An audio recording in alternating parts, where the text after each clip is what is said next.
जी बच्चों, पार्ट 2 शुरू होने से पहले मैं हाइब्रिड से चक्कर लगाया ऑनलाइन वालों। स्पीडें चेक की हैं आप लोगों ने मेरी? क्यों नहीं है? स्पार्क नहीं नजर आ रहा है, ऐसे हाथों के अंदर से पसीना निकला हुआ हो ये सवाल खत्म हो, तो इतनी स्पीड से करना था। क्या हुआ तुम्हारे कैलकुलेटर को? काम नहीं कर रहा? साथ इस रखा हुआ है कि क्लास ना हो, है ना? तुम किधर आए हो भाई? हैं? क्यों आए हो क्लास में? हैं? क्यों? पेपर दिया था? कौन सा दिया था? दिया था? कितने नंबर का अटेम्प्ट हुआ था? बस 60 70 80 का तो कर देते यार। टाइम तो 3 घंटे था, तुम्हें 2 घंटे दिए थे उन्होंने, टाइम खत्म हो गया था यार। छड़ दो यार, मार्कर यूज करना छड़ दो उस्ताद। ब्लैक मार्कर से हेडिंग हो रही है, ब्लू जो अलाउड नहीं है उससे सवाल हो रहा है। पता नहीं क्या कर रहे हैं हम लोग। क्या बनेगा हमारा? क्या बनेगा? मकबरा बनेगा, मकबरा। जल्दी जल्दी जल्दी। मैं आकर रजिस्टर देख रहा हूँ, देखता रहूँ आपको, इससे क्या अपना काम करें। फिर वही बात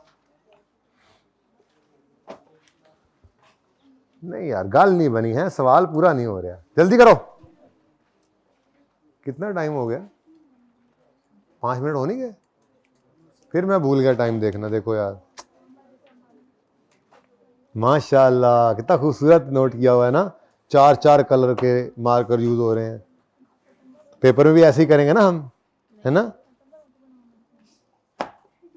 आदत तो बेटा ऐसे ही पड़ी होगी। फिर घर पे एक ब्लैक मार्कर बॉल पॉइंट रखें और उससे काम भी किया करें सारा सारा। आदत तो हो। चलो यहाँ पे आपने,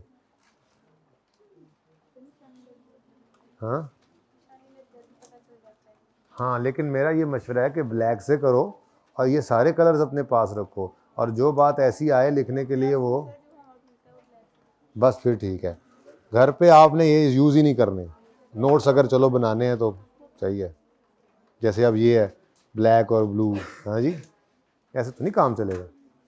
ये ठीक है। हाँ सर, हमारे पास होता ही है क्या? इतना सामान कौन लेके आया हैं? कितने बच्चे कर चुके? माशाल्लाह माशाल्लाह। कुछ ने ऐसे जानबूझ के किया ऐसे, है ना? फ्रॉड लगाते हैं।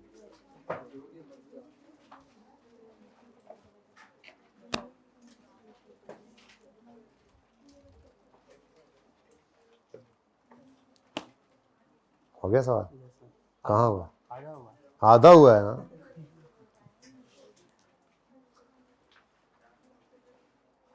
उर्दन या क्रिस जॉर्डन? ओ यार, मुझे भी करना पड़ेगा। इधर कर लेता हूँ। है बड़ा टाइम पड़ा, एक्सचेंज हो जाएगा इंशाल्लाह आज, है ना? आपने खुद ही किया रिड्यूसिंग बैलेंस, जल्दी करें। मैं चाह रहा हूं पहला सवाल जिंदगी का आपने किया है, पहला ही खुद ही कर दे। क्या लेवल होगा आपके कॉन्फिडेंस का, है जी?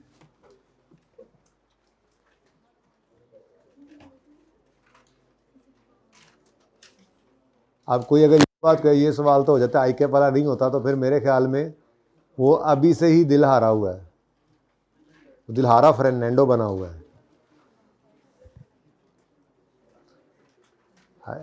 पर्चे का सवाल इसी में से ही बनता है, आसमान से थोड़ी गिरता है। करेंगे पास पेपर्स, लग जाएगा आपको, बल्कि लग पता जाएगा आपको।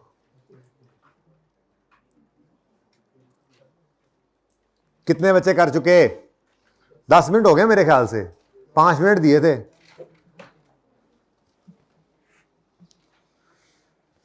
चलो फिर इतनी देर अब मैं ज़रा वो कर लेता हूँ। वो यार मैंने एक सवाल यहाँ किया था ना, वो सारे बोलो सुभान अल्लाह, बोलो बोलो।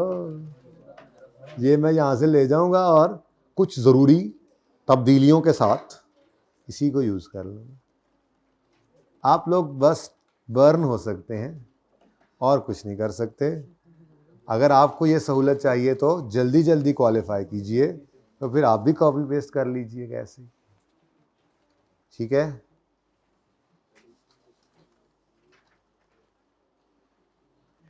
ये क्या बात हुई, हमें दोबारा सवाल करना पड़ता है, सर कॉपी पेस्ट कर रहे हैं। तो मैं कह रहा हूँ इसके लिए आप सिर्फ बर्न नहीं हो सकते हैं आप, या मोटिवेट हो सकते हैं। नहीं, अब मैंने भी जल्दी जल्दी क्वालिफाई करना है, ताकि मैं भी ऐसे सवाल किसी को कराऊं तो एक का करके बस कॉपी पेस्ट करी जाऊं, गोलियां कराई जाऊं, बच्चे चुप करके मानते रहे हैं। सवाल नंबर कौन सा है?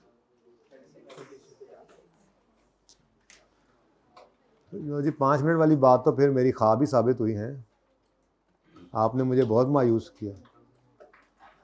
36, चले कोई नहीं, मैं अपना काम लगा हूं, या तुम अपना काम लगे रहो। पेज नंबर कौन सा है ये? 1,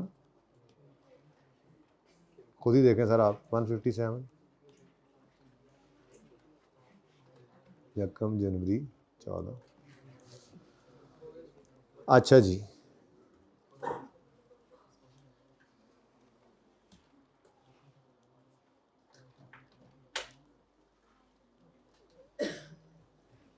वक्त बचा रहा हूँ ना मैं अपने लिए और अपनी इस कौम के लिए।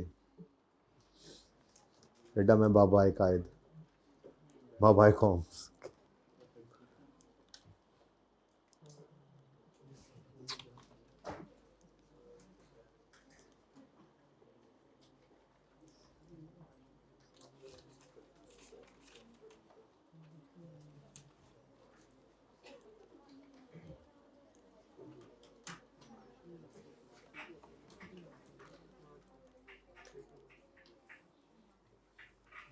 मज़ा आए ना, आज मैंने पहले से ही लिखा हुआ है लॉस इधर, तो काम दूजे पासे टुर जाए।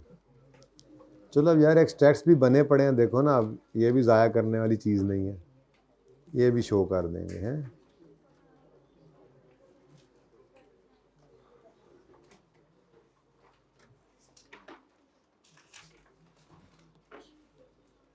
जी आप कितने बच्चे कर चुके?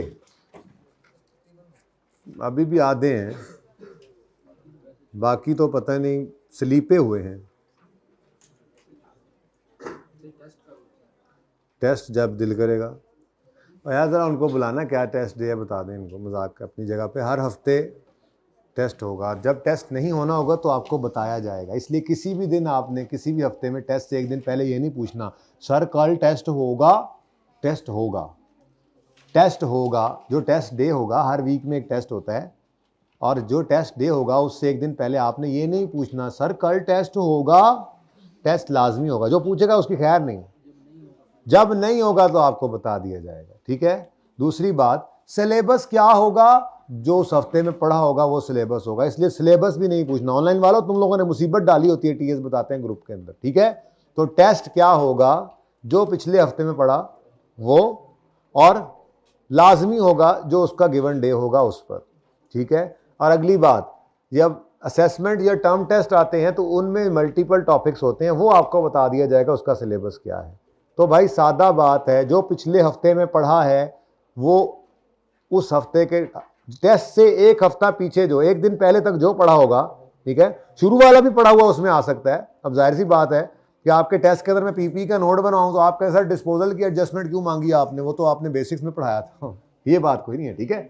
अच्छा भाई, ये बड़ी अहम बात कर रहा हूं, फिर तुम ही ने सवाल पूछना है भाई। चीते वाली शर्ट वाले भाई, सवाल सुनो मेरा, जवाब सुनो, गल सुन लो मेरी। मैं ये अर्ज कर रहा हूं कि हर हफ्ते टेस्ट होगा, और जो उस टेस्ट डे से, जो टेस्ट डे आपको डिसाइड कर लिया जाएगा उससे अगले उस दिन लाजमी होगा, और उससे एक दिन पीछे तक जो पढ़ा होगा वो उस टेस्ट में आएगा, ठीक है। और टेस्ट आपको चेक होकर हफ्ते 10 दिन में मिल जाया करता है। कोशिश यही होती है कि विद इन 7 डेज अगले टेस्ट से पहले मिल जाए, लेकिन मैं नॉर्मली सोल्यूशन का इंतज़ार नहीं करता। जिस दिन टेस्ट होता है उससे इमीडिएटली अगले दिन मैं उसकी डिस्कशन कर लेता होता हूँ, क्योंकि सोल्यूशन आने तक आप अक्सर भूल जाते हैं। तो फिर सोल्यूशन आने पर सिर्फ आप देख लीजिएगा चेक हुआ कैसे, सही है गलत है ये वो, ठीक है। तो नेक्स्ट वीक से प्रॉबेबली आपके टेस्ट स्टार्ट हो जाएंगे। आप कुछ पढ़ लें तब तक, अल्लाह करे, ठीक है।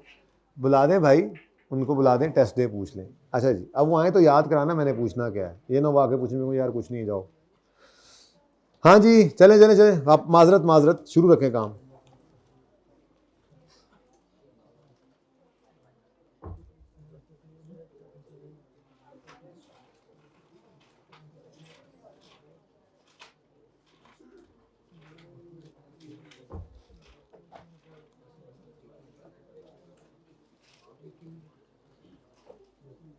जी बच्चों तैयार हैं? कोई लिफ्ट ही कोई नहीं। अभी तक कितने बच्चे कर रहे हैं सवाल? लेफ्ट हैंड खड़ा करें, राइट से काम करते रहें। चलें अब फिर मिलके करते हैं। अब फिर अगली दफ़ा कोशिश कीजिएगा कि टाइम के अंदर ये हो, ठीक है ना? और ये कोई इतनी परेशानी की बात नहीं है, ये बस थोड़ा सा अब एफर्ट बढ़ाने की बात है, हो जाएगा ये काम, ठीक है? चलें शुरू करें काम। Following balances are appearing on यकम जनवरी 14। जल्दी देखें, अब 2 से 3 मिनट में ये सोल्यूशन देखें, उसके बाद फिर अब अगले सवाल की कोशिश करना। अगला सवाल बहुत ज़बरदस्त है। ईयर एंड फिर यकम जनवरी से 31 दिसंबर नहीं रहा और आप लोगों के चारों टायर उत्ते होने लगे ने, चारों टायर होते हुए उल्टबाजी लगने लगी है। लेकिन पहले ये तो कर लें जी। यकम जनवरी 14 पर ब्रॉड डाउन बैलेंस कितना है जी? 400, 1000 में कर रहा हूँ। और अक्यूमुलेटेड रिडक्शन का ओपनिंग बैलेंस कितना है जी यकम जनवरी 14 पर? 150 है ना। उसके बाद कहता है addition of 30,000 took place on 1 March 2014 और अगली लाइन में डिस्पोजल लिखा हुआ है। तो एडिशन की एंट्री 30,000 से करनी है यकम मार्च 14 पर। एडिशन एसिड डेबिट कैश क्रेडिट किस दिन जी? यकम मार्च 2014। अच्छा वैसे एक सवाल रेलेवेंट बनता है आप लोगों का, अपने जहन में बिठा लें, फिर किसी वक्त कर भी लेना। मुझे टाइम मिला तो मैं खुद ही जवाब भी दे दूंगा। क्या एडिशन हमेशा महीने के पहले दिन नहीं होना है? क्या डिस्पोजल हमेशा महीने के आखिरी दिन नहीं होना है? नहीं, ऐसा नहीं होता, प्रैक्टिकली ऐसा नहीं होता। लेकिन फिर अब क्या करना है उसका, ये आपने मुझसे पूछना है किसी वक्त, याद रखना, ठीक है ना? ये जहन में इसलिए डाल दी बात कि ये ना हो कि मैं भूल जाऊँ और आप फिर कहें कि कुछ ऐसी बात है ही नहीं। तो सवाल मैं खुद भी आपकी तरफ फेंकता रहा करूँगा, आप सोचिएगा क्या करना है, ठीक है? वैसे एडिशन के बारे में तो आपने बचपन में पढ़ा होगा इंट्रो में कि दौराने मंथ आया है तब भी उसको क्या करना है। तो डिस्पोजल के लिए भी ऐसे ही रूल बता दूंगा मैं आपको, इंशाल्लाह फिर इजी हो जाएगा। लेकिन फिलहाल ये बस जहन में रखें कि ये सवाल आपने मुझसे करना है। अब आप भूल गए तो आपका कसूर है, ओके? इंतजामिया जिम्मेदार है, फिर भी है जी। An asset which was purchased on यकम मई 2011, कॉस्टिंग 90, ये कॉस्ट है, was dispose off on 30 September 14, date of sale है, फॉर 12,000 ओनली, रेप्रेजेंट रेट है 20% WDV, ठीक है जी। अब यकम step 1 we will credit the disposal आ गया ना। Step 1 we will credit the asset account with cost of asset disposed off. तो 90 से एसेट अकाउंट को क्रेडिट किया हमने, ठीक है जी। और डिस्पोजल के अकाउंट को किस दिन जी? 30/9/14। भाई टेस्ट स्केड्यूल क्या है? FAR 1 का टेस्ट किस दिन होना है? हर ट्यूसडे को। अब कमिंग ट्यूसडे को इनका टेस्ट है। क्या टेस्ट लेंगे? कुछ पढ़ाया तो है नहीं। चलो फिर अब मंडे को खूब सारा पढ़ा लेंगे, ठीक है ना? आज एक्सचेंज तो मैंने वैसे करा देना है, बेहतरीन हो जाएगा। यस कर देते हैं काम को। फिर टेस्ट तो वैसे ही मुश्किल होता है। टेस्ट में तो वैसे भी ऐसी चीज़ें होती हैं जो आप कहते हैं यार ये क्या, पढ़ाया कुछ और आया कुछ। फिर उससे अगले दिन मैं आपको उससे फाइट करना सिखाता हूँ। मैंने आपको बता दिया टेस्ट मुश्किल होता है और आप लोगों ने पूरी फाइट करनी है। और अगर आप पासिंग मार्क्स ले जाते हैं मुश्किल टेस्ट में से तो ये कॉन्फिडेंस होता है जो आपका चाहिए। पर्चे में सारे सवाल ऐसे नहीं होते मुश्किल, लेकिन आपने मुश्किल की तैयारी की होती है तो जो मुश्किल आते हैं उनमें आप फाइट करके कुछ मार्क्स ले लेते हैं और आसान में आपके अच्छे मार्क्स वैसे आ जाते हैं और पर्चा आपका पास हो जाता है। तो Tuesday is your test day. और टाइमिंग जो होती है जी, टेस्ट रूम के अंदर अवेलेबिलिटी हो जाती है सुबह 9 से लेके शाम 5 बजे तक टेस्ट का टाइम है। फ्लेक्सिबिलिटी है, आप जिस वक्त आएँ आकर टेस्ट दें, ठीक है? लेकिन दें ज़रूर, क्योंकि अगर आप टेस्ट नहीं देंगे तो फिर आपके साथ अच्छा सलूक नहीं रवा किया जाएगा क्लास के अंदर, ठीक है? हाँ, मैं जुर्माना कोई नहीं करता, मैं बस वैसे ही चपेड़े मार लेता हूँ, ठीक है ना? तो ठीक है, टेस्ट की तैयारी अब वैसे कोई ख़ास नज़र नहीं आ रहा क्या करेंगे, लेकिन चलो कुछ ना कुछ स्टार्टर तो करेंगे ही ना, ठीक है? ये एक्सचेंज वगैरह डाल के एक फुल फ्लैज एक सवाल कर लेंगे, ठीक है?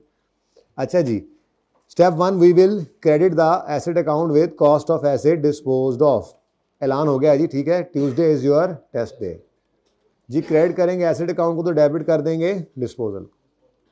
Step 2 we will debit the accumulated depreciation account with accumulated depreciation of disposal from date of purchase till date of sale। अब यहाँ पे आपको थोड़ा सा मसला है, मजबूरी है, ढेर सारा काम करना पड़ेगा। कब खरीदा था इसको? जनवरी 1 मई 2011 पर ख़रीदा था, और जब ख़रीदा तो उस वक्त इसकी कॉस्ट कितनी थी? 90।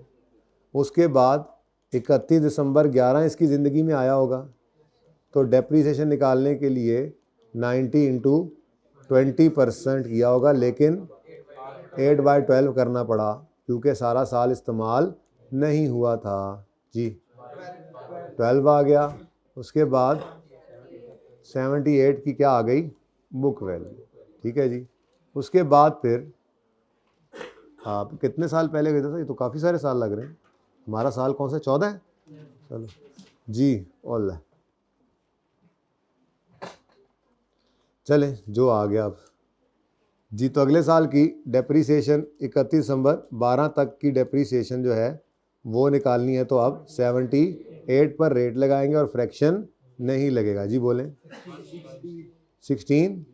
उसके बाद बुक वैल्यू, इससे बेहतर है लिख ही लें। 31 दिसंबर 2013 पर डेप्रीसिएशन आएगी 62 इंटू 20%, 12.5, तो 12 कर लें। 12.4 है तो 12 कर लें। टोटल वैसे आंसर कितना है? 12.448। ये तो बन जाता है 12.45, फिर बन जाता है 12.5 और फिर 13, अगर इतना डीप जाए तो 12.513 ही बनता है वैसे। ठीक है, बनता है ना। 12.448 है ना, तो वो 8 ने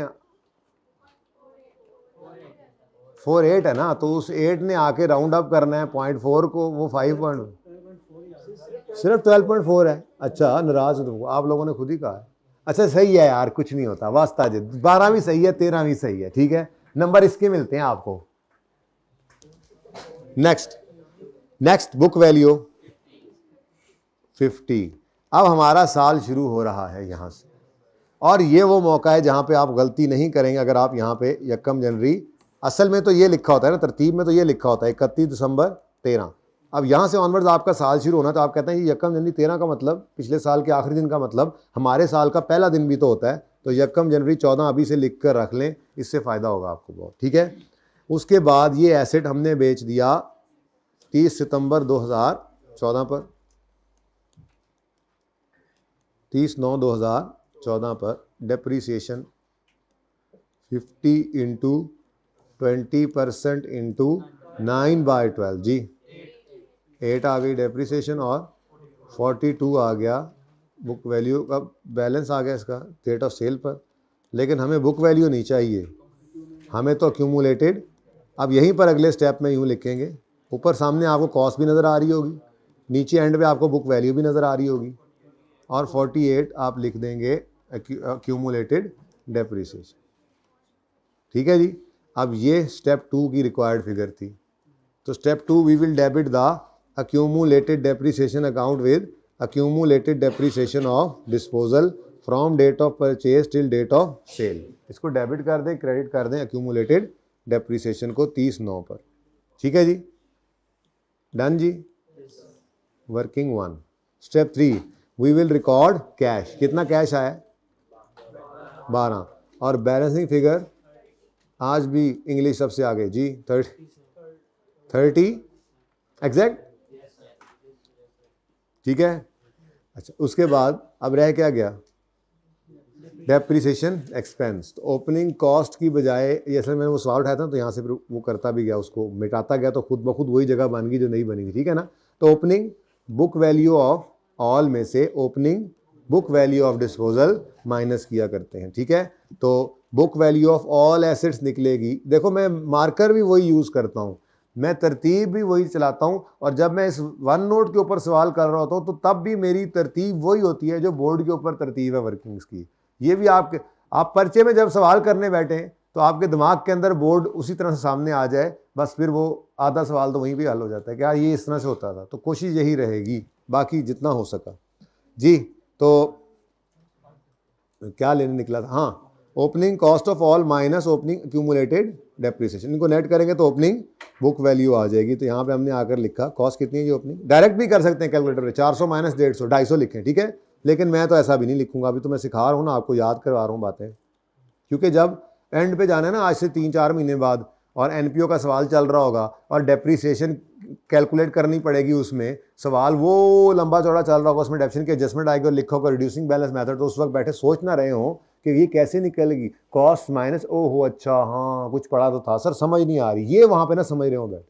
इसलिए मैं तो खोल खोल कर लिखता रहूँगा तब तक कि आपका दिमाग कहेगा हूँ वास्ता ये याद हो गया बस कर दो। -50, ये 50 के साथ आपने लिखा वर्किंग नंबर 1, ठीक है जी, इनटू रेट कितना है जी, आंसर बताओ 40। यानी रिड्यूसिंग बैलेंस की का डिस्पोजल भी आपको मुझे लगता है आ गया है ना। कितना आसान निकला ना, ये इतना आसान था नहीं, मैं आपको सही बताऊं। इन दोनों में कंपैरेटिवली आसान स्ट्रेट लाइन है, लेकिन स्ट्रेट लाइन पे हमने खूब प्रैक्टिस कर ली। अब चेंज सिर्फ 2 जगह पे छोटा छोटा आता था, सिर्फ उसको देखा और ये दोनों आपकी पॉकेट में आ गए, ठीक है ना। ये हालांकि मुश्किल है दोनों में से। ऑन एडिशन 30 का एडिशन है यकम मार्च को, तो 30 इंटू 20% इंटू 10/12 ऑन डिस्पोजल। पागल नहीं है कि 50 लिखें और पता नहीं क्या क्या करें, हम तो वर्किंग 1 का रेफरेंस देंगे। आप होंगे पागल ये जो लिख रहे थे, ठीक है ना। वर्किंग 1 का रेफरेंस देंगे और 8 आंसर है, 8 ही है ना जी। तो आप कितना आ गया जी 53। डेप्रीसिएशन राउंडिंग का डिफरेंस होगा, वो कोई डिफरेंस नहीं है। कोई बच्चा ये ना समझे कि अगर मैंने राउंडिंग नहीं की तो मेरा सवाल गलत हो गया। आपको ये मार्क्स मिल रहे हैं, ये राउंड इसी को ही करके आपने राउंड अप राउंड डाउन किया, उसको भी नजर आ रहा होता है, ठीक है। आपके पूरे नंबर हैं, पूरे नंबर हैं, राउंडिंग का डिफरेंस है। हाँ अगर आपने यहाँ 11 छोटी फिगर है ना, आपने यहाँ पर 9/12 लिखा हुआ और फिर कह रहे हो थोड़ा सा फर्क है, ये पूरे नंबर है, तो फिर वो नहीं है, उसका नंबर गलत है, ठीक है ना। Rounding is not a mistake. तो बताएं जी एसिड का क्लोजिंग, एसिड का क्लोजिंग 340 31 दिसंबर 2014 पर, और अक्यूमुलेशन का क्लोजिंग 155। चलिए एक्सट्रैक्ट सब बने बनाए पड़े थे, मैंने कहा चलो ये भी दे देते हैं। तो 53 का डेप्रिसिएशन एक्सपेंस नजर आएगा, और लॉस ऑन डिस्पोजल है जी। लॉस कैसे है जी, लॉस कैसे है जी, डिस्पोजल का account credit, P&L debit, expense loss, ठीक है। उसके बाद एसेट को मैं यहाँ पर बुक वैल्यू पे ही शो कर देता हूँ। ये अब आप कॉन्सेप्ट बना रहा हूँ आपका कि एसेट ने, PPE ने बैलेंस शीट के फेस पर बुक वैल्यू पे नजर आना होता है। उसकी कॉस्ट और अक्यूमुलेशन नेट होकर ये फिगर आती है, और वो नेट अब ऐसे नहीं करते जैसे मैं ब्रैकेट में कर रहा हूँ या जैसे आप इंट्रो में कभी कर लेते थे। अब उसी फिगर को निकालने के लिए एक प्रॉपर नोट बनता है PPE का, जो आपके पर्चे में आता है असल में, ठीक है जी। तो एसेट की बुक वैल्यू निकालनी है जी, तो कॉस्ट माइनस अक्यूमुलेशन करेंगे। कॉस्ट है जी क्लोजिंग 340 और अक्यूमुलेशन क्लोजिंग है 155, तो 340 माइनस 100, इधर कर लो 340 माइनस 155, ज़रा इजी सामने नज़र आ रहा हो जी, 185। ये हमारे पास आ गई जी एसिड की बुक वैल्यू। ओके डन, तो सही है। तो कितने बच्चों का ये बिल्कुल सही था, किससे गलती हुई? गलती हुई वाले हाथ खड़ा रखिएगा, मैं पूछना चाह रहा हूँ गलती हुई क्या क्या, ठीक है शेयर करना जी। क्या गलती हुई भाई? कॉस्ट ले ली थी। शर्म तो नहीं आती आपको? यहाँ पे आपने कॉस्ट ले ली थी, शर्म आनी चाहिए। आप मजाक कर रहा हूँ जी, नहीं शर्म आनी चाहिए, लेकिन वैसे मैं शुगल में कह रहा हूँ, कोई बात। लास्ट पॉइंट पे आके ये 42 उठा लिया था। समझ नहीं आई क्यों गलती हुई, क्यों गलती हुई? और जी, और कौन था जिसका गलत था जवाब? जी बेटा क्या गलती हुई? डिस्पोजल की, डिस्पोजल के अपोर्शनमेंट कहाँ करते हैं हम? डॉखा लफज, अच्छा डेप्रिसिएशन की अपोर्शनमेंट के है ना फिर एल जी। और हाँ जी सर देख के कर रहे थे सवाल क्या फिर? और जी और किसकी गलती? हाँ शर्म होनी चाहिए तुम्हें, एडिशन की गलती भी कोई गलती है जो तुमने कर दी थी जी। और जी, और जी, और इधर से जी बेटा क्या गलती की? मतलब बस कर दें आप, कुछ शर्म होती है, कोई हया होती है। 9/12 वाली कोई गलती है? और जी और किसकी? अच्छा ये कोई गलती नहीं है, मतलब कहने का ये था, तसल्ली मुझे ये हुई कि आप के कोई यही छोटी मोटी गलती हो रही है, मंथ सही से नहीं गिन रहे तो उंगलियों पे गिन लिया करें, समझ आ गई है। लेकिन मज़ीद बरा ज़रा मेरी तसल्ली हो जाए, आप ये सवाल अब करेंगे ये नहीं करना, ये करना है। 40 क्वेश्चन आपका अभी हो रहा है। ये क्वेश्चन में opening balance 1 October, year and 30 सितंबर। बोलो सुभान अल्लाह। और एडिशन ही कोई नहीं है, एहतजाज कर दो, हमने सवाल करना ही नहीं है, एडिशन नहीं है, वक्त बच गया। ऊपर वाले सवाल में एक एडिशन एक डिस्पोजल है, होमवर्क में करिएगा। सुने, 2 डिस्पोजल है ना, रिड्यूसिंग बैलेंस मेथड है, तो 2 दफा वो डिटेल्ड वर्किंग करनी पड़ेगी। तो मुझे भी आपका पूरा एहसास है, इसलिए मैं आपको पूरे 6 मिनट देता हूं इसके लिए, ठीक है। एडिशन है नहीं, डिस्पोजल 2 हैं, 7 मिनट ले लो, लेकिन बस अब इससे ऊपर नहीं। जल्दी करो, हिम्मत करो, हिम्मत करो। आज की क्लास के बाद आपका हाथ आपको खुद बताए कि होमवर्क घर पे इसलिए नहीं देते कि रोजे हैं, रेस्ट करें, लेकिन क्लास में तो काम करवाते हैं ना। जल्दी करें, किस सोच में है ये? 40 40 39 इज होमवर्क। अपनी किताबों से देखें जरा। ओ आगे आगे एक्सचेंज, लेकिन इस सवाल बीच में हायल है, सीना सपर है।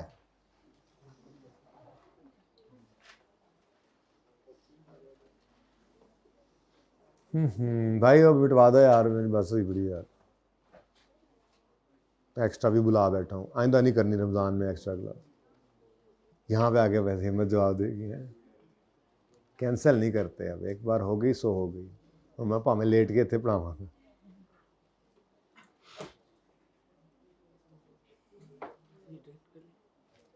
जी मुझे नहीं पता आपने क्या करना है, आप जो मर्जी आए करें।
मुझे लगता है कि 3 मिनट हो गए, 4 मिनट है ना। इतनी जल्दी वक्त गुजर जाता है ना ये वाला।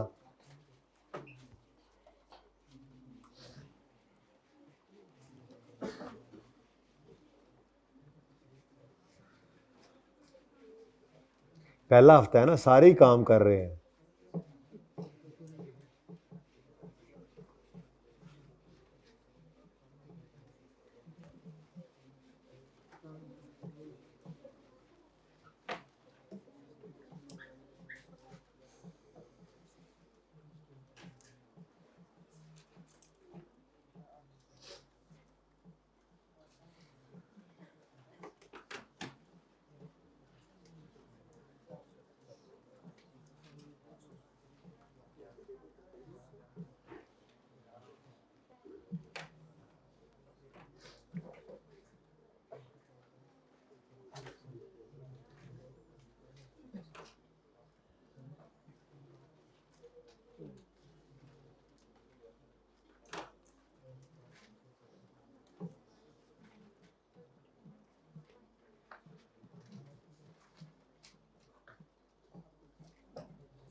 जल्दी करें जी, मुझे तो बैठे बैठे नींद आ गई है।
जी बच्चों, कितने बच्चे कर चुके अब?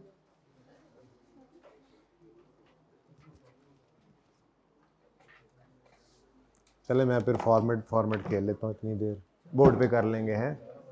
मैं अभी नींद आ जानी मुझे बैठे बैठे, है ना। 2 डिस्पोजल हैं, 2 डिस्पोजल अकाउंट बनेंगे, 1 साल का ही बनाना है ना।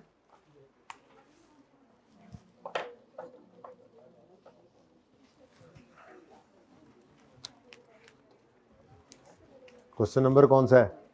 अच्छा भाई, डिस्पोजल समझ आ तो गया ना, रिड्यूसिंग बैलेंस वाला। अगर आज थोड़ी सी बात एक्सचेंज की कर लीजिए आखिरी 15-20 मिनट में, तो मसला तो कोई नहीं ना। क्वेश्चन नंबर, हाँ हाँ 1 लिख दें यार, लिख दें। 3.6 आ रही है तो 4 कर दो। हाँ मतलब मैंने ये कहा था, वैसे एक बात की थी, अब आप राउंडिंग में ना एक क्लास लगवा लें अलग से। मैंने ये बात की थी कि अगर फिगर्स छोटी हों, जैसे 2, 4, 6, 10 मिलियंस में सवाल कर रहे थे ना कभी, तो फिर एहतियातन डेसिमल के बाद 2 डिजिट यूज़ करना है, 3 ना करो, 2 करो। ये इसी दिन के लिए कहे थे कि अगर 0.03 आ जाए तो राउंड डाउन करके क्या 0 कर लोगे? कुछ तो लिखना पड़ता है ना। तो छोटी फिगर हो तो फिर डेसिमल के बाद 2 डिजिट्स यूज़ कर लिया करो, ठीक है। कौन सा क्वेश्चन है ये? 40 पेज नंबर।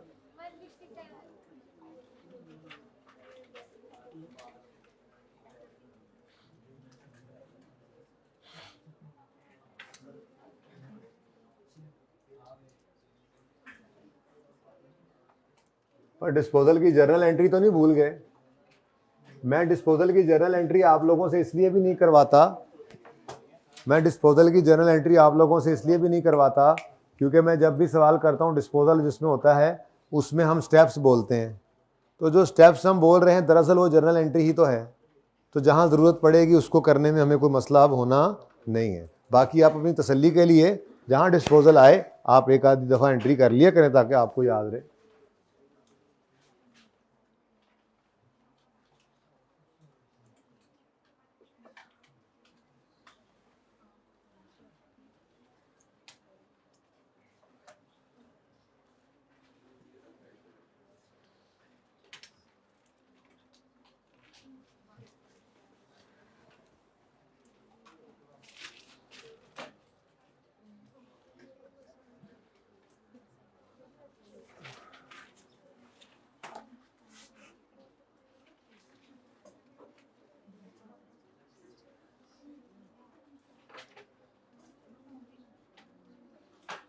जी बच्चों, कितने बच्चे कर चुके? अब तो हाथ खड़ा कर दें, कोई ज़्यादातर बच्चे कर दें हाथ खड़ा, कोई चक्कर ही नहीं है। चलो कोई बात नहीं, ये आज आपका हक बनता है डिस्पोजल के ऊपर ये टाइम लगाना, कोई बात लगा लें, खैर है। मेरे तो वैसे भी आज के एजेंडा में डिस्पोजल ही एक्सचेंज हो जाए तो ये तो बहती गंगा में हाथ धुलेंगे मेरे। जल्दी कर लें बस, लेकिन ये नहीं कि सुस्ती कर जाएं। अल्लाह ने एक चीज़ आसानी से समझा दी तो आगे बढ़ें, नेमत का शुक्र करें, नेमत बढ़ेगी।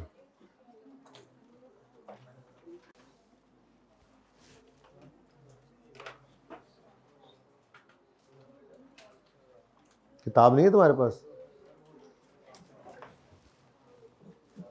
निकल जाऊं मैं क्लास से फिर? लो जी, फांसी गया वहाँ सवाल का कह के, है ना।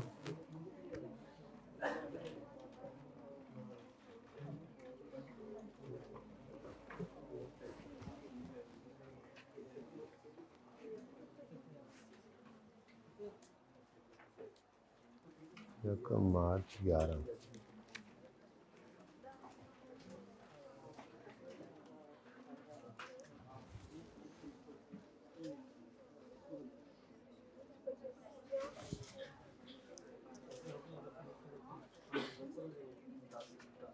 भाई एक काम कर लें, अब राउंडिंग कर रहे हैं ना, मतलब 1000 में कर रहे हैं ना, तो डेसिमल के बाद 2 डिजिट मैंने यूज़ करने हैं। फिर अब कोई अगर कर रहा है तो उसका तो काम बन जाएगा, कोई नहीं मसला।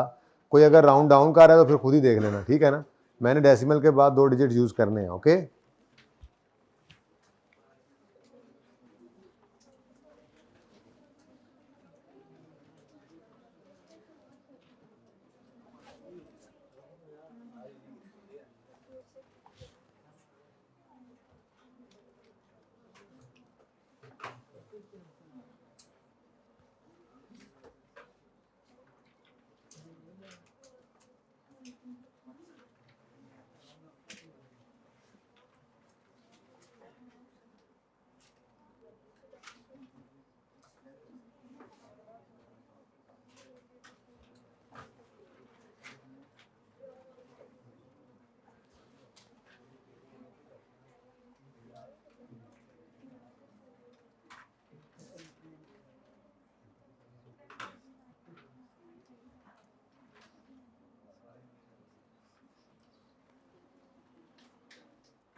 और कोई खैर की खबर नहीं आ रही, जिंदा हो?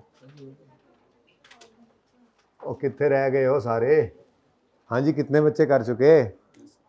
एक बच्चे कर चुके हैं, अच्छा 2 3। हाइब्रिड में कौन कौन कर चुका है जी सवाल?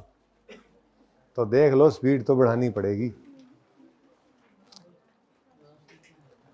चलो कोई क्वेश्चंस देखते हैं, फिर होमवर्क अब उसके लिए, संडे के होमवर्क के लिए आप करें अपना काम करें। मैं ज़रा इधर टाइम बचा लेता हूँ, सवाल फिर करते जाएंगे ना। 1 2 10 30 9 10।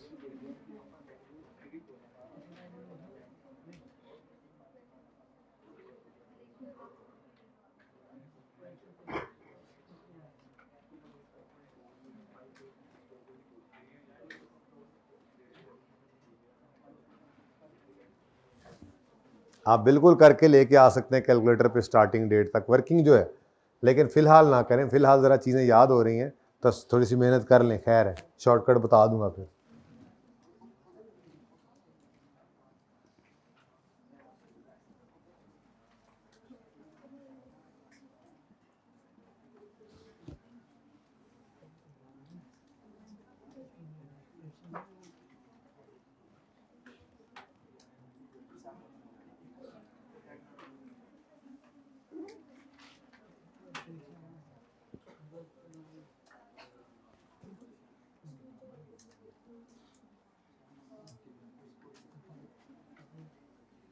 चलें जी, मैंने तो टाइम कंज्यूमिंग काम कर लिया है, अब बस कैलकुलेशंस ही हैं, अगर आप लोग इजाज़त दें तो।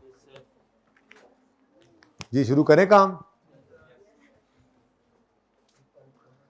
जी बच्चों, ये सवाल कर लें, फिर मैं बताता हूँ शॉर्टकट कैसे लगाना है, ठीक है ना? लेकिन थोड़ा सा ना टेक्निकल हो जाता है, चलो आज रहने दो, फिर कभी करेंगे, ठीक है? वो असल में अगर पहले साल में 1 जनवरी को एसेट आ गया फिर तो आसान है कैलकुलेटर पे कैलकुलेट करना, वरना फिर थोड़ा सा टफ हो जाता है। लेकिन फिर भी कैलकुलेटर पे किया जा सकता है, कोई इतना बड़ा मसला नहीं है। बीच में कोई थोड़ा सा, लेकिन वो शॉर्टकट्स तब बेटा जब ये पक्का हो जाए। फिलहाल आज चीज़ें याद तो हो जाए। पहली बार रिड्यूसिंग बैलेंस देखा है, वो फ़र्क नज़र आ रहे हैं, वो फ़र्क ज़रा पक्के हो जाए, फिर पर्चे के लिए शॉर्टकट बना लेंगे, ठीक है जी बच्चों? कितने बच्चे कर चुके हैं? अब बाकी छोड़ दें अब। अच्छा, कितने बच्चे कहते हैं 1 मिनट और मिले तो कर लेंगे? फायदा की फिर फर्क तो कोई नहीं एडा पे, पता नहीं की करी जाते ने।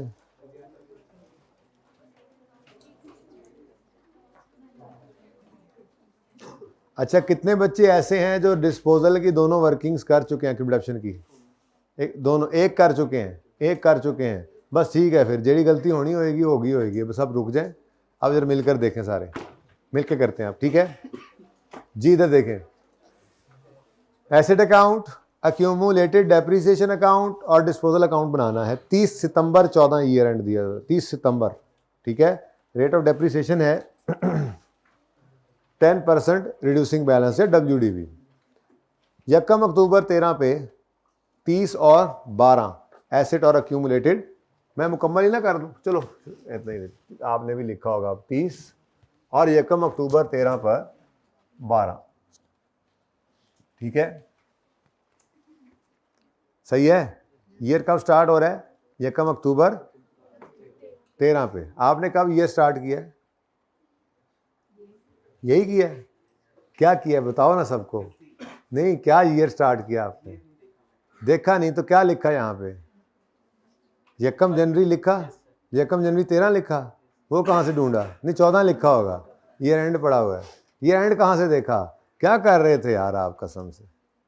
इस तरह से तो नहीं पर्चा होगा आपका, ठीक है? आपको पता ही कोई नहीं है सवाल की रिक्वायरमेंट क्या है, पता ही कोई नहीं है सवाल में साल कौन सा चल रहा है, और कौन कौन ऐसा है माशाल्लाह से अच्छा बच्चा जिसने ईयर नहीं देखा। एक बात आपको समझाई है, जब भी कभी आपका फाइनेंशियल ईयर कैलेंडर ईयर से डिफरेंट हो जाए तो सबसे पहला काम करो 1 अक्टूबर 13 से 30 सितंबर 14, यही बनता है ना? मैंने कहा था सबसे पहला काम ये करो कि इसको ऐसे लिख लिया करो, इंशाल्लाह गलती नहीं होगी। चाहे वो आप मंथ्स काउंट कर रहे हो स्ट्रेट लाइन के अंदर, या आपको डिस्पोजल एडिशन की डेट देखनी हो साल में रिकॉर्ड करने के लिए, इतना सा काम है, कोई टाइम नहीं लगता, ठीक है? तो ये लिख लिया होता अगर आपने उस वक्त वाला मशवरा माना होता, लेकिन आपने तो वो क्लास ही ना ली हुई जिसमें हमने ये बात की थी, ठीक है। तो बाकी किस किस ने ऐसे किया था वो बताएं। इतने अच्छे बच्चे हैं माशाल्लाह मेरे, जीवंदे रहो हैं। बाकी भी शर्म करो, माँ उस्ताद की गल मन्या करो, ठीक है जी। अच्छा जी, ओपनिंग आ गया। उसके बाद एडिशन कोई नहीं है सवाल में, पहली ही डिस्पोजल की कहानी है। डिटेल ऑफ डिस्पोजल में कहता है जी 1 मार्च 11 को खरीदा था एक ऐसे डेट ऑफ परचेज, और 31 दिसंबर 13 को बेचा है हमारे साल में। हमारा साल तो 14 वाला है, ये तो 13 में बिका, ये तो नहीं आएगा, ये तो नहीं आएगा, आएगा, इसीलिए तो ये लिखवाया है। ये 31 दिसंबर 13, ये 1 अक्टूबर 13 के बाद आता है, 30 सितंबर 14 से पहले आता है, हमारे साल का डिस्पोजल है। ओके, नेक्स्ट अगला डिस्पोजल 31 मार्च 14 को है। ये देखो 30 सितंबर 14 से पहले आता है, 1 अक्टूबर 13 के बाद आता है, तो ये भी हमारे साल का डिस्पोजल है, ठीक है। तो शुरू करते हैं जी काम। तो डिस्पोजल पहला है 10,000 कॉस्ट है, ठीक है। तो स्टेप 1, एसेट अकाउंट में से जाने वाले एसेट की कॉस्ट को क्रेडिट करेंगे और इसको डिस्पोजल अकाउंट में डेबिट कर देंगे, ठीक है जी। यहाँ पे लिख लेंगे एसेट, क्या डेट है डिस्पोजल की, 13, 31/12/13 डिस्पोजल अकाउंट। नेक्स्ट जी, step 2, we will debit the accumulated depreciation account with this assets whole lives accumulated depreciation, ठीक है। अब इस एसेट की सारी जिंदगी की डेप्रिसिएशन निकालनी है, तो डेट ऑफ परचेज 1 मार्च 11 से डेट ऑफ सेल 31 दिसंबर 13 तक हमें इसको डिटेल्ड वर्किंग से निकाल कर लाना पड़ेगा, क्योंकि रिड्यूसिंग बैलेंस मेथड है। कुछ शॉर्टकट्स हैं लेकिन फिलहाल हम वो डिस्कस नहीं कर रहे, ठीक है। अब शुरू करते हैं काम जी। तो 1 मार्च 11 को ये एसेट कितने का खरीदा था हमने, 10 का। उसके बाद 30/9/11 इसका पहला ईयर एंड बनता है। यानी इस सवाल में ना, मैंने पिछले सवाल में देख लिया था कि आपको कॉन्सेप्ट में ज़रा भी मसला नहीं आया जो आपने रिड्यूसिंग बैलेंस मेथड से डिस्पोजल किया है, तो इसलिए मैंने अगला सवाल स्किप किया, वो होमवर्क के लिए किया। तो आपको मसला फिर यही है अब मंथ्स का, पता नहीं ये भी क्यों है, ठीक है। तो ये बस आपने थोड़ा सा दिमाग को ज़रा जगा के सवाल करना था, बाकी कुछ नहीं था। तो 10 को कितने परसेंट है, 10% से मल्टीप्लाई किया, और अब ध्यान से देख लो, मार्च में 1 मार्च को आया, तो मार्च, अप्रैल, मई, जून, जुलाई, अगस्त और सितंबर, कितने मंथ्स बने, 7 मंथ्स।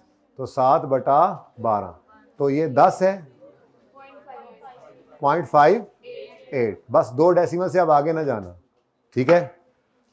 आगे चलें जी, आ गया जी 9.42। इसका आंसर देना है आप मुझे प्लीज, अपने कैलकुलेटर का नहीं, ओके। नेक्स्ट, अब इस 9.42 पर आपने 12 वाले साल 30/9/12 पे आ गए। मैंने ये डेट्स लिख ली, मैंने कहा आप सवाल कर रहे हैं, मैं क्या वेला खड़ा हूँ, तो मैंने फिर ये काम कर लिया था। तो ये 1 मार्च 11 से आपने साथ साथ लिखनी होती है, पहले नहीं नोट करने बैठ जाना पर्चे के अंदर खामखा ऐसे ही। तो सर ने भी पहले किया था, मैं वेला खलोता सी क्या करता, आप लोग सवाल कर रहे थे, मैंने कहा चलो टाइम बचा लेते हैं ताकि क्विकली इसको मैं सॉल्व कर दूंगा, ठीक है। आपने साथ साथ करना है, ओके जी। 30/9/12 तक पूरा साल डेप्रीशिएट होगा, तो 0.94, बस 2 को छोड़ो। अब बुक वैल्यू बताओ, 8 इसका आंसर देना है बेटा, मैं बार बार अब नहीं बोलूंगा, अब मैं फिर ना सोटी बना के ले आओ यार, कितने रखो, 8.48। नेक्स्ट, 8.48 को 10% से मल्टीप्लाई 0.85 करोगे, क्योंकि इसका आंसर आना है 0.848, तो 0.85 कर दो, 2 डेसिमल वो राउंड करते जाओ,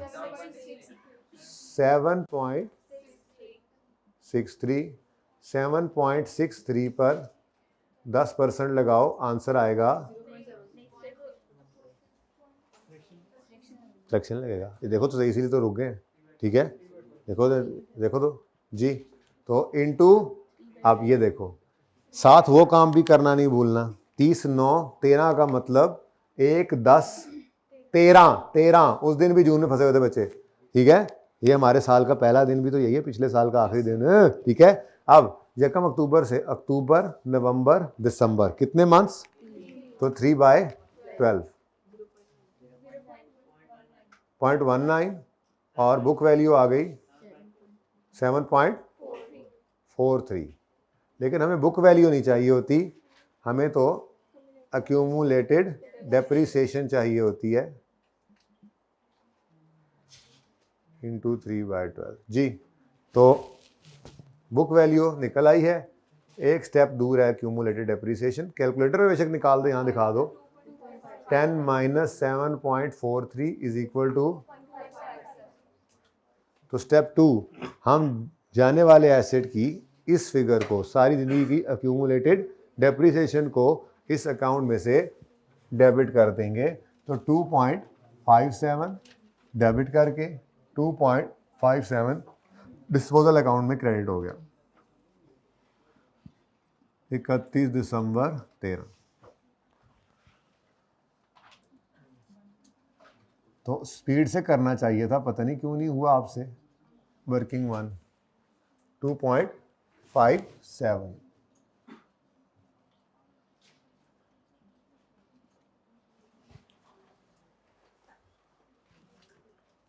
जी, सही है। चल अच्छा, उसके बाद step 3 we will record cash. तो कैश कितना है जी एसेट, ये इस एसेट के बिकने पर 2000 का कैश है। तो कैश एसेट बिका है तो कैश आया है, कैश के आने पे कैश अकाउंट डेबिट, डिस्पोजल का अकाउंट क्रेडिट। और इधर ही आ रहा है बैलेंसिंग फिगर जी, अल्हम्दुलिल्लाह। अभी तक तो हम अनबीटन चल रहे हैं, हर सवाल में लॉस। यहाँ तक कि बच्चे को लगता है शायद कभी पीपीई के डिस्पोजल पे गेन आता ही नहीं होगा, फिर एकदम से आएगा किसी दिन। ठीक है जी, 12.543। हाँ तो इधर देख लेते तो सर आपको नज़र आ जाता, अभी इधर नहीं नज़र आता इतना करीब से। ठीक है ना जी, 5.43। उसके बाद एक और डिस्पोजल है, तो ये सारी कहानी दोबारा करनी पड़ेगी। ठीक है, और वो जालिम मुझसे भी 1 साल पुराना ख़रीदा हुआ था, चलो कोई नहीं, खैर है जी। स्टेप 1 जाने वाले एसेट की कॉस्ट को एसेट अकाउंट में से निकाल दें। अब उर्दू वर्जन हो गया शुरू, ठीक है ना, याद हो गया ना। अब जाने वाले एसेट की कॉस्ट को एसेट अकाउंट में से निकाल दें। तो क्रेडिट किया आपने 4 से, डेबिट किया अब अलग डिस्पोजल अकाउंट के अंदर आपने इस 4 को यहाँ पे लिखा एसेट। क्या है डेट, 31 दिसंबर 14 कि 31 मार्च 14, 31 मार्च 14, ये दोनों ही हमारे साल के डिस्पोजल हैं जी बेटा। Step 1 over. स्टेप 2 अब मुसीबत, वो लंबी वर्किंग, क्योंकि हमें इस एसेट की सारी ज़िंदगी की एक्यूमुलेटेड डेप्रिसिएशन चाहिए। अभी शॉर्टकट मैं नहीं जा रहा, बार बार कह रहा हूँ, ठीक है ना, क्योंकि अभी ये फ़र्क आपको याद करवाना है, पक्का आपके जहन में बिठाना है कि स्ट्रेट लाइन मेथड होता था तो यहाँ पर कैसे ऐसे चुटकी बजाते थे और काम हो जाता था, और अब मुसीबत में पड़े हुए हैं, क्योंकि यहाँ पर रिड्यूसिंग बैलेंस मेथड में सब्सिक्वेंट ईयर्स में बुक वैल्यू पे रेट ने लगना है, कॉस्ट पे रेट हर साल नहीं लगता। चले खैर, अल्लाह मालिक। कब खरीदा था इसको आमिर भाई, मैं इधर पहुँचा हुआ हूँ, कब खरीदा था इसको? 1 फरवरी 10 पे, और 4000 कॉस्ट है, सही है। तो 1 फरवरी 10 पे कॉस्ट कितनी है? 4, ठीक है जी। तो डेप्रिसिएशन करनी है तो 4 इंटू 10% करेंगे। अब फरवरी मार्च अप्रैल, देखो ना 1 फरवरी 10 को आया है, तो 30/9/10 इसका पहला ईयर एंड बनेगा ना, 30/9 हमारा ईयर एंड होता है, ठीक है, हर साल। तो फरवरी मार्च अप्रैल मई जून जुलाई अगस्त सितंबर, कितने? 8 महीने, 8/12 बेटा जी, 0.27 हाँ तो 6 आगे क्या था उसके, हाँ तो वो 7 हो जाता है ना बेटा, राउंड अप कर लें, 2 डेसिमल तक राउंड कर देना है जी। 3.73, 3.73 इंटू 10% बन गया 0.37 जी, 36। अब कैलकुलेटर पे करते जाएं, यहाँ मत लिखें बार बार, तो मैं आपके लिए लिख रहा हूँ, चलो अब नहीं लिखते। 3.36 पर कैलकुलेटर पे 10% लगाया तो 0.34, 336 है ना, तो 0.34 हो गया। ये राउंडिंग समझ आ रही है?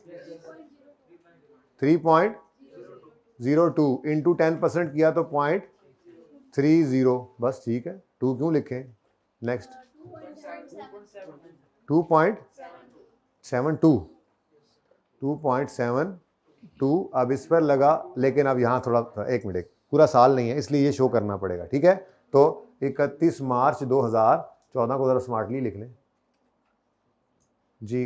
2.72 का 10% है इनटू, अब देख लो ये 30 9 13 का मतलब क्या होता है, 1 10 13, अगले साल का, हमारे साल का पहला दिन।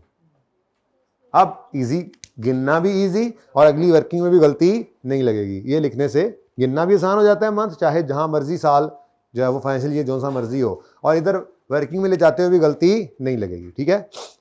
तो यकम अक्टूबर से शुरू हुआ काम, अक्टूबर नवंबर दिसंबर जनवरी फरवरी मार्च, 6 महीने, ठीक है। तो 6/12।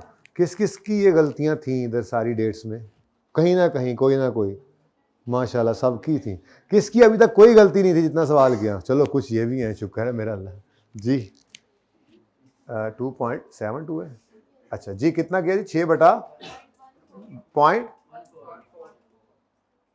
जी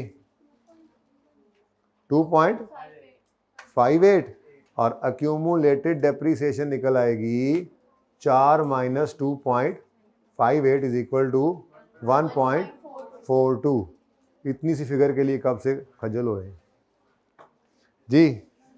तो फिगर के थोड़े नंबर होते हैं, सारे काम के नंबर होंगे। अच्छा जी जी बच्चों, तो स्टेप 1 एसेट अकाउंट की कॉस्ट, जाने वाले एसेट की कॉस्ट को एसेट अकाउंट में से निकाला था, इसकी रिलेटेड सारी जिंदगी की डेप्रिसिएशन ये भी निकाल दो अक्यूमुलेटेड डेप्रिसिएशन अकाउंट में से, जो यहाँ इकट्ठी हुई कई सालों में, ठीक है। तो 1.42 को आपने डेबिट किया अक्यूमुलेटेड डेप्रिसिएशन अकाउंट में और क्रेडिट कर दिया डिस्पोजल, ठीक है। यहाँ पे क्या लिखेंगे आप, अक्यूमुलेटेड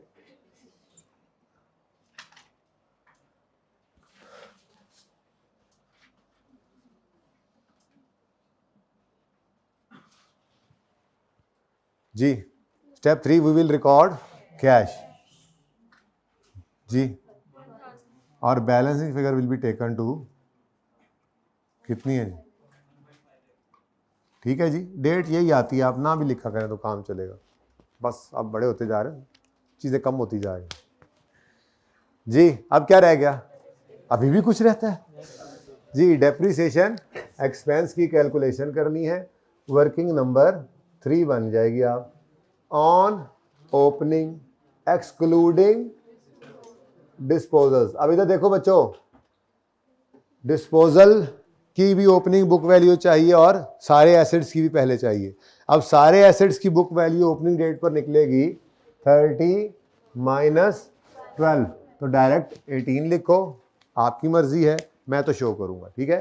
तो मैं तो शो मारूंगा जी। 30 - 12 करेंगे तो ये ओपनिंग बुक वैल्यू आ गई, माइनस 7.43 नहीं करना, 7.63 माइनस 2.58 नहीं करना, मैं भी यही कह रहा हूं, 2.72 लो, इनटू रेट आंसर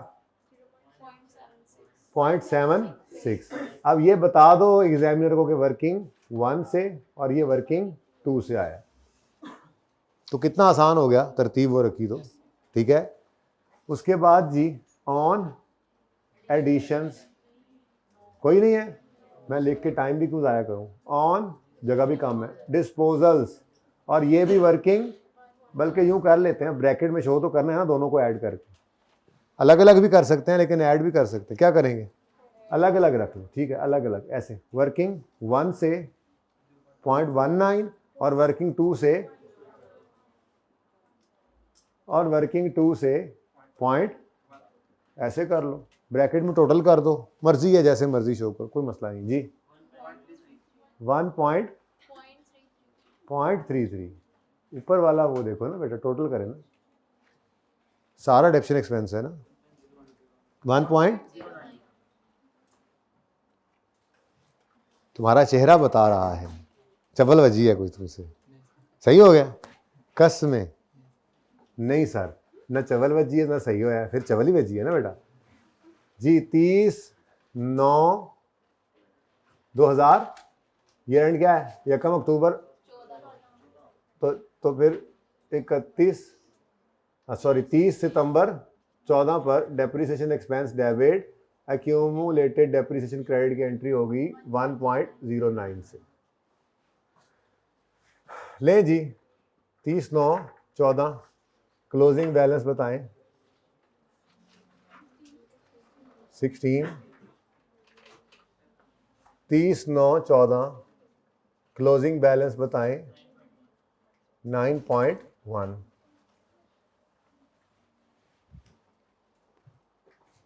चलें अब 5-7 मिनट में जितनी बात होती है एक्सचेंज की करेंगे तो सही। जिसने नहीं करनी वो दरवाज़ा है, जाएं। तो फिर कैसे करूं बेटा, ये कोई बात है? मैं कह रहा हूं सवाल करना है तो करना है।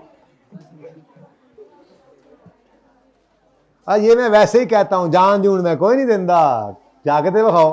हाँ, मुझे पता होता है कि बच्चों ने कहाँ जाना है। देखो ना, अभी आगे लिखा हुआ रो रहा है। अच्छा बस जर्नल एंट्री करके जाओ, 3 सवाल इसके भी होमवर्क में मिल जाएंगे। बस 1 मिनट यार, 1 मिनट, जरा चुप करें बच्चों, जरा चुप करिएगा, जरा प्लीज चुप करिएगा सब बच्चे। और चुप करें, बड़े भी चुप कर जाएं, बच्चे चुप नहीं कर रहे। कुछ थोड़ा होमवर्क देख लेते हैं, फिर मैं एक्सचेंज के सवाल आपको दे दूंगा, ठीक है? एक्सचेंज का एक आधा सवाल बस करूंगा, फिर उसको होमवर्क नहीं दूंगा, ताकि वो मंडे को नए जज्बे से दोबारा करें, ठीक है? थोड़ा कम सारा होमवर्क देख लेना, डिस्पोजल में देख लूँ ज़रा।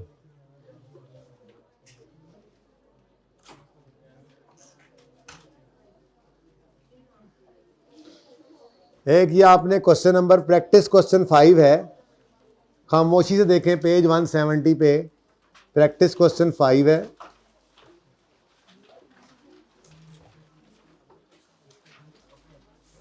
प्रैक्टिस क्वेश्चन 5 पेज 170 पर प्रैक्टिस क्वेश्चन 5। डन जी मिस्टर आमिर वाला। उसके बाद आप करेंगे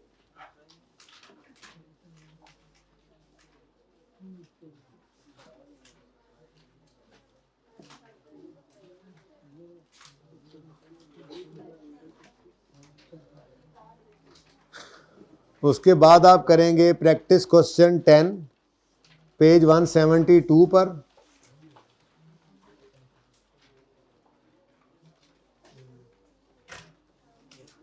प्रैक्टिस क्वेश्चन 11 इसी पेज पर, इससे अगला, छोटे छोटे सवाल हैं। और प्रैक्टिस क्वेश्चन 12। तो कितने सवाल बने जी होमवर्क में? एक वो ऊपर मैंने कॉन्सेप्ट बिल्डिंग में छोड़ा है, उसका सलूशन नहीं है।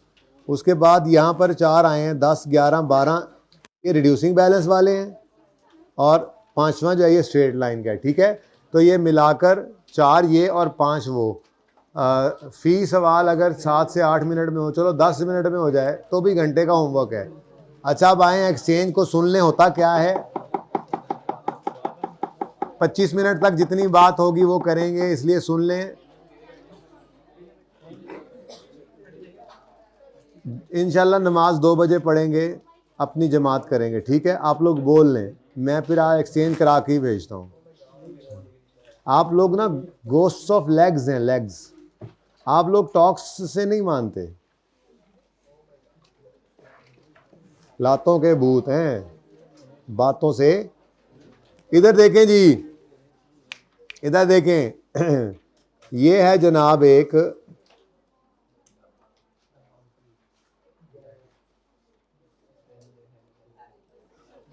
न्यू मोबाइल, जिस पर एक सेब चक किसी ने मार के रखा हुआ है। आप बाजार में ये मोबाइल लेने गए तो इसके ऊपर लिखा हुआ था 150। आपने अपनी जेब से एक पुराना मोबाइल निकाला, ठीक है जी, कुछ ऐसे बटन शटन है उस पर। आपने दुकानदार से कहा कि मैं ये अपना ओल्ड मोबाइल भी देता हूँ, और ऊपर वाला थोड़ा बहुत जो कैश बनेगा वो भी दे दूंगा, तो आप मुझे ये नया मोबाइल दे दें। दुकानदार ने इस ओल्ड मोबाइल को उलट पुलट कर देखा और देखकर कहने लगा इसकी फेयर वैल्यू, इसकी कीमत, यानी अगर आप साथ वाली दुकान पे सिर्फ ये बेच देना और उससे ना लें कुछ और मुझसे आके ले लें तो वो भी यही आपको कीमत देगा। यानी बाज़ार के अंदर इसकी कीमत जो है, इसकी फेयर वैल्यू जो है वो मिसाल के तौर पे मिसाल के तौर पे वो है जनाब 70 रुपये। ठीक है, अब ये 3 चीज़ें होगी। पहली चीज़ नए की फेयर वैल्यू, नए की क्या है जी? Fair value. दूसरी चीज़ पुराने की फेयर वैल्यू। दूसरी चीज़ क्या है हमारे सामने जी आज? पुराने की फेयर वैल्यू। तीसरी चीज़ सवाल के अंदर गिवन हुआ करेगी कैश पेड। मैं अकाउंटिंग नहीं करवा रहा बेटा, मैं आप लोगों को हफीज़ सेंटर भेज के एक मैंगो मैन जो सोचता है ना अकाउंटिंग में, सिर्फ वो आम आदमी वाली अकाउंटिंग आपसे सोचवा रहा हूँ। ठीक है ना, सादा बात है। अगर आप ये मोबाइल हफीज़ सेंटर में, आप कह रहे हैं पढ़ाई जा रहा हूँ, मैं कहाँ पढ़ाई जा रहा हूँ, तो गपशप लगा रहा हूँ कि चलो 5 मिनट जो रहते थे। आप हफीज़ सेंटर गए, आपने नया मोबाइल लेना था 150 का, आपने जेब से पुराना मोबाइल निकाला, दुकानदार ने उसको देखकर कहा ये मैं 70 में रखूँगा, ये मैं 70 में रखूँगा, तो फिर मज़ीद कितने पैसे दे दो? आपने कहा जी नहीं, वो फ़र्क नहीं, उसने आपसे मर्ज़ी के पैसे मांगे। उसने कहा यार नहीं, उसने कोई नहीं बताया कि कितने में रखूँगा, फेयर वैल्यू इसकी 70 है, इसकी फेयर वैल्यू 70 है। दुकानदार ने कहा ये मोबाइल इधर रख दे भाई, रख दिया। नया मोबाइल चाहिए? हाँ जी नया चाहिए। अच्छा आप ऐसा करें कि आप हमें कोई इसके ना 40 रुपये दे दें। क्या करें जी? 40 रुपये दे दें। अच्छा अब मेरा सवाल,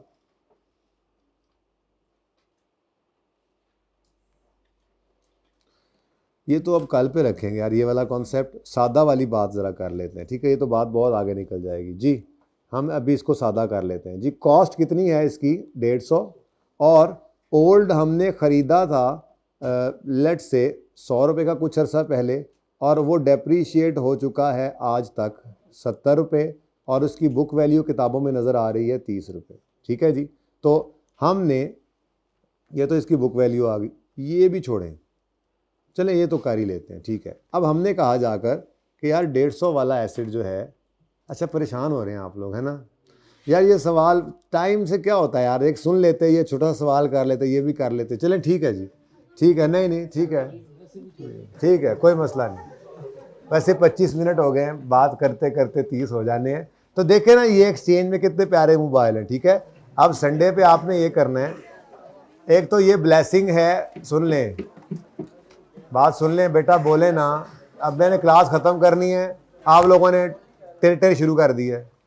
सुने, मैं ये अर्ज़ कर रहा हूँ कि जिन बच्चों ने इत्तेफाक से लेट शुरू किया था वो शुक्र का कलमा पढ़ें। एक्सचेंज की थोड़ी सी बात भी हो जाती तो मैंने ये 3 सवाल आप पे फेंक देने थे, लेकिन आप लोगों की किस्मत अच्छी रही और अब ये बात मंडे पे चली गई है। लेकिन कल यानी मंडे को हम फुल फ्लैज एक्सचेंज करेंगे और ये 3 सिनेरियोज, ये जो फेयर वैल्यू वाली बात कर रहा था, ये भी हो जाएंगे। जो बोल रहा है कल से क्लास में नहीं बैठने दूंगा उसको, मैं बता रहा हूं, और मैं देख रहा हूं, ये बेशरम को बताओ कि मैं इसको देख रहा हूं। अपना रोल नंबर लिखवा के जाना मुझे, एक बार कहा है कि चुप करके बैठे। तो आप लोगों ने अब सिर्फ ये काम करना है कि एक्सचेंज के अलावा जितने कॉन्सेप्ट्स हैं, जो बड़े बड़े सवाल हैं, ये होमवर्क वाले सवाल करने के बाद मेरे ख्याल में वैसे होमवर्क वाले ये सवाल कर लें, इसके अलावा एडिशनल 1-2 सवाल और कर लें जो कंप्रीहेंसिव हों, जिसके अंदर स्ट्रेट लाइन और रिड्यूसिंग बैलेंस का डिस्पोजल है, तो उसमें एडिशन भी आ जाता है, उसमें सिंपल सवाल भी आ जाता है। तो बहुत ज़्यादा कोई संडे के ऊपर जोर लगाने की जरूरत नहीं, बाकी सब्जेक्ट्स को भी पढ़ें अगर उनमें कोई कमी बेशी है तो। आपने स्ट्रेट लाइन और रिड्यूसिंग बैलेंस के कम से कम 3-3, 4-4 सवाल एक ही सीटिंग में बैठ के कर लेने हैं। 4-5 तो मैंने होमवर्क में दिए ही हुए हैं, तो 2-3 और कंप्रीहेंसिव सवाल जो लंबे सवाल हों वो आपने कर लेने हैं। और जो ईयर एंड डिफरेंट वाले 2 सवाल आपने देखे थे, ये लाजमी आपने कर लेने अपनी प्रैक्टिस के लिए। ठीक है, इंशाल्लाह मंडे से ऑनवर्ड्स फिर हम अगला काम शुरू करेंगे। अल्लाह हाफ़िज़।